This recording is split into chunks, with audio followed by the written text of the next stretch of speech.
श्री शिवाय नमस्तुभ्याम। हर हर महादेव। कण कण में शिव बसा है, हर जगह में शिव है। वर्तमान भी शिव है, भविष्य काल भी शिव है। हर हर महादेव। श्री शिवाय नमस्तुभ्यम। आप सभी को सावन सोमवार की हार्दिक शुभकामनाएं। भगवान शिव का आशीर्वाद आप सभी भक्तजनों पर सदैव सर्वदा बना रहे। सावन प्रारंभ हो गया है 22 जुलाई से। यह महीना भगवान शिव को बहुत ही प्रिय है। कहते हैं कि इस महीने में भोलेनाथ माता पार्वती के साथ धरती पर भ्रमण करने के लिए आते हैं। इस दौरान भी अपने सच्चे भक्त पर अपनी कृपा सदैव बनाए रखते हैं। सावन के महीने में देवादिदेव महादेव के साथ साथ माता पार्वती की विधि विधान से पूजा की जाती है। जीवन के सारे कष्ट दूर हो जाते हैं और मनोकामनाएं पूर्ण होती हैं। सावन में सोमवार उपवास और पूजा का सबसे ज़्यादा महत्व बताया गया है। भोलेनाथ के भक्त बहुत ही श्रद्धा के साथ पूरे सावन में सोमवार के दिन उपवास रखते हैं। और आज के इस वीडियो में मैं आपको बताने जा रही हूँ भगवान शिव की पूजा के कुछ विशेष नियम, कुछ विशेष बातें कौन कौन सी हैं, किस प्रकार से आप सावन सोमवार की पूजा कर सकते हैं।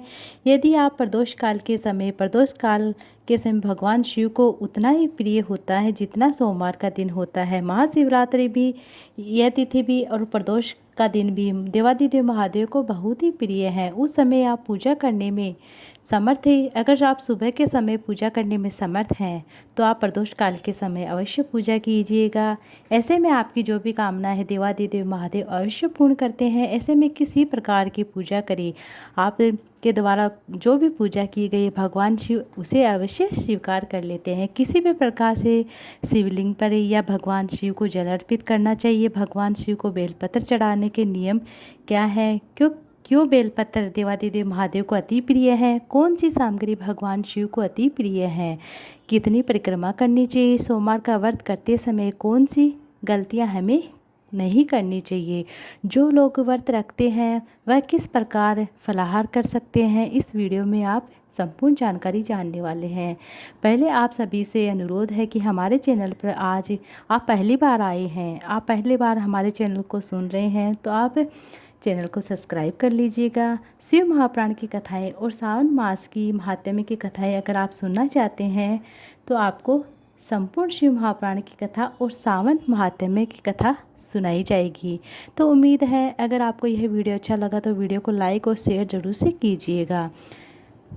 जल चढ़ाने की विधि के बारे में कौन सी गलती जल चढ़ाते समय नहीं करनी चाहिए, क्योंकि सावन के महीने में शिवलिंग पर जल या दूध चढ़ाना बहुत ही फलदायी होता है। लेकिन शिवलिंग पर जल या दूध अभिषेक करने से पहले पात्र के बारे में जान लीजिए। पात्र का ध्यान जरूर रखना है। भगवान को स्टील या तांबे के लोटे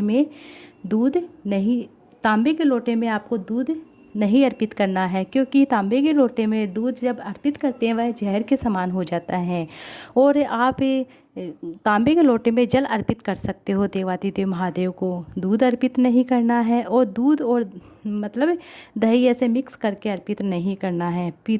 पीतल के लोटे का प्रयोग करना चाहिए। दूसरी बात है कि बेलपत्र चढ़ाने के नियम के बारे में भी आपको बताना चाहूँगी। भगवान शिव की पूजा में चढ़ाए बेलपत्र को आप सोमवार के दिन बेलपत्र को नहीं तोड़ना चाहिए। एकादशी, प्रदोष, अमावस्या तिथि है, पूर्णिमा तिथि है, इन तिथियों पर बेलपत्र वृक्ष को नहीं छूना चाहिए, नहीं तोड़ना चाहिए। बेलपत्र की पत्तियों को नहीं तोड़ना चाहिए। ऐसे में आप एक दिन पहले बेलपत्र की पत्तियां तोड़कर रख लीजिए। अगर आपको बेलपत्र नहीं मिल रहा है तो आप शिवलिंग पर चढ़ी हुई बेलपत्र धोकर आप चढ़ा सकते हैं।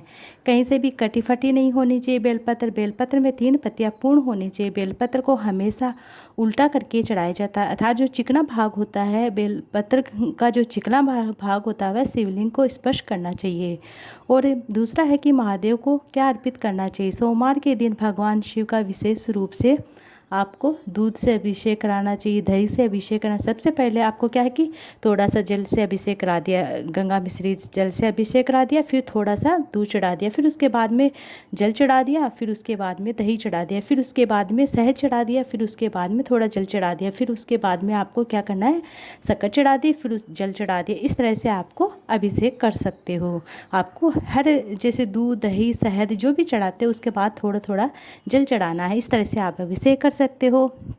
और आपको क्या करना है, और इससे चंद्र दोष भी दूर होता है। जब हम भगवान देवादिदेव महादेव को दूध चढ़ाते हैं तो हमारी चंद्र दोष से संबंधित जो भी समस्याएं वह दूर होती हैं। जो भी व्रत रखते हैं उन्हें कोशिश करना है कि सोमवार व्रत में दूध का सेवन, अगर आप दूध चढ़ा रहे तो दूध का सेवन कर भी सकते हो, नहीं भी हो सके तो आप दूध का सेवन इस दिन नहीं करें। भगवान शिव की पूजा करते समय आप भूल से भी तुलसी के पत्ते नहीं, देवादिदेव महादेव को तुलसी के पत्ते नहीं चढ़ाना चाहिए, ना ही देवादिदेव महादेव को सिंदूर चढ़ाया जाता है, ना ही देवादिदेव महादेव को जो केतकी का पुष्प होता वह चढ़ाया जाता है। भगवान शिव की पूजा में शंख से जल भी नहीं चढ़ाया जाता है। ध्यान रखिएगा, जब भी आप भगवान शिव का जल अभिषेक करें तो निर्मल मन से सिंपल साधारण तरीके से आप पूजा कर सकते हैं। जिस भी द्रव्य से आप अभिषेक कर रहे हैं वह जो धार होती है वह बीच में टूट नहीं दीजिए। लगातार धार करते हुए आप 2 लोटा जल आप एक साथ अर्पित कर सकते हैं, इससे अधिक फल मिलता है।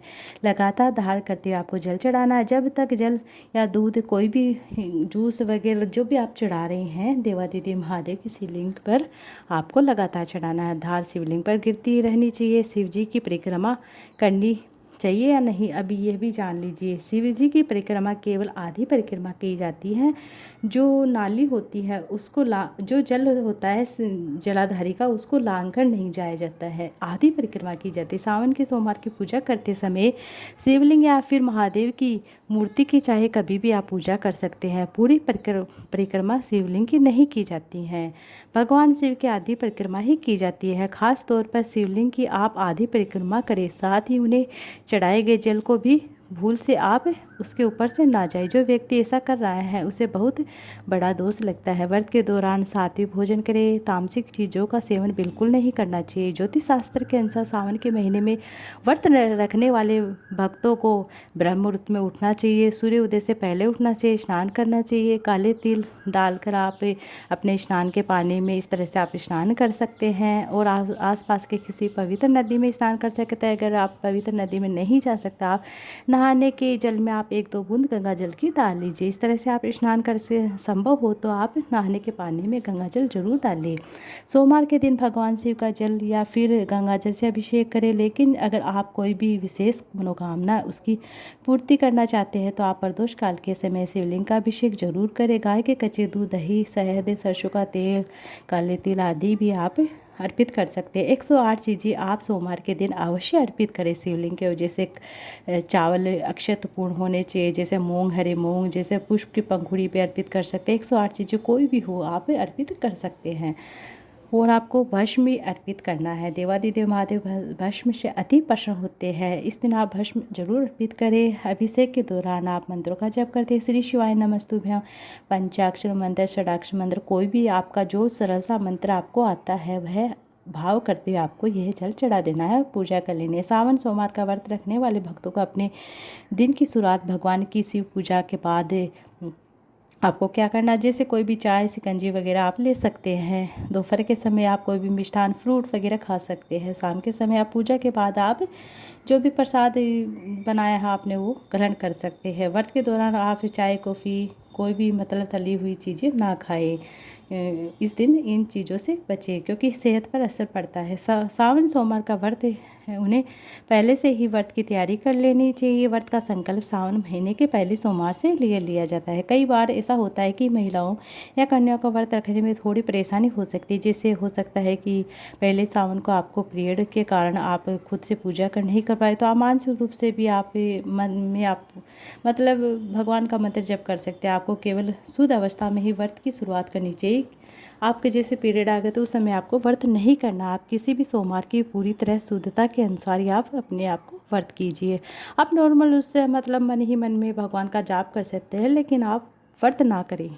इससे आप जितने भी व्रत रख सकते हैं उतने आप व्रत रख सकते हैं, व्रत का संकल्प ले सकते हैं। इस प्रकार से आप पूजा कर सकते हैं। आप किस तरह का फलाहार व्रत में करना चाहिए। कुछ लोग केवल फलाहार करते हैं, कुछ लोग शाम के समय प्रसाद ग्रहण करते हैं, जो भी भोजन बताते हुए भोजन ग्रहण करते हैं। प्रदोष काल में पूजा के बाद लोग फलाहार ले सकते हैं। मौसमी फल, जूस जैसे कुछ भी आप ले सकते हैं। कुछ सेंधा नमक डालकर आप बनाकर खा सकते हैं। रोटी का चूरमा बनाकर खा सकते हैं, भगवान को भोग लगा सकते हैं।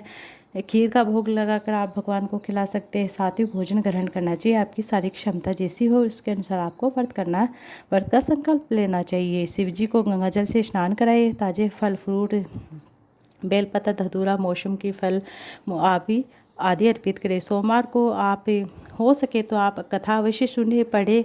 समय हो तो आपके पास आपको भजन कीर्तन कथा और आरती अवश्य करनी चाहिए। इस दिन कपूर जलाकर आरती करें। परिवार में सभी सदस्य सोमवार के दिन खास तौर पर भगवान शिव की आरती करनी चाहिए। अधिकतर लोग सोमवार व्रत पारण यानी सोमवार व्रत को जो भोजन करते हैं वह अगले दिन सुबह की पूजा के बाद व्रत खोल सकते हैं। यानी जो भी भोजन या सामान्य वह आप अगले दिन ले सकते हैं। जो लोग इस नियम का पालन करते हैं वह इस नियम को जारी रखें, क्योंकि हर मंगलवार को मंगला गौरी व्रत भी रखा जाता है। ऐसे में हो सकता है कि आप सोमवार का भी व्रत रखते हो और आप मंगला गौरी का भी व्रत रखते हो, तो आप बहुत ही सावधानी के साथ इन व्रतों को रखिए। सोमवार के दिन भोलेनाथ के साथ साथ माता पार्वती की, पूरे शिव परिवार की, नंदी की, कार्तिकेय भगवान की, गणेश जी की पूजा करें। 16 सोमवार व्रत रखने का आप संकल्प ले रहे हैं तो आप 16 सोमवार करिए। सावन का सोमवार गिनती में नहीं आएगा। अगर आप पशुपति व्रत करना चाहते हैं तो पशुपति व्रत कर सकते हैं, लेकिन वह सोमवार सावन के सोमवार में गिनती में नहीं आएगा। आपको पशुपति ही व्रत माना जाएगा। अगर 16 सोमवार उस दिन से शुरू करें तो वह 16 सोमवार में ही गिना जाएगा,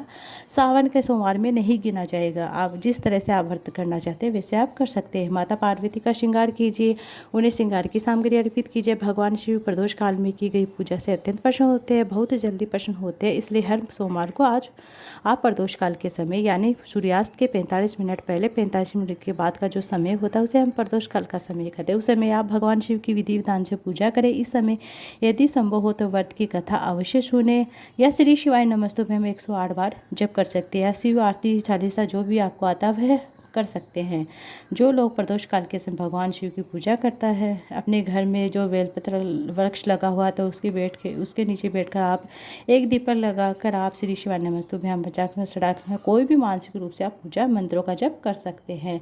और क्षमा याचना करिए। आप जो भी आप पूजा करें उसके बाद आपको घर में आप शिवलिंग रखें तो घर में शिवलिंग की पूजा करें, मंदिर में शिवलिंग की पूजा करें और परिवार में सभी को प्रसाद बांटे। सावन के महीने में रखने वाले भक्तों को इस महीने में किसी प्रकार की हरी पत्तेदार सब्जियां, बैंगन, मूली, कटहल जैसे मांस मदिरा है, दूध दही है, फिर भी जैसे मतलब ऑयली चीज़ों का सेवन नहीं करना चाहिए। अब आपको बताना चाहती हूँ भगवान शिव माता पार्वती के कुछ विशेष पूजन मंत्रों के बारे में। पूजा करते समय भगवान शिव को पूजन सामग्री अर्पित करते समय आप इन मंत्रों का जप कर सकते हैं।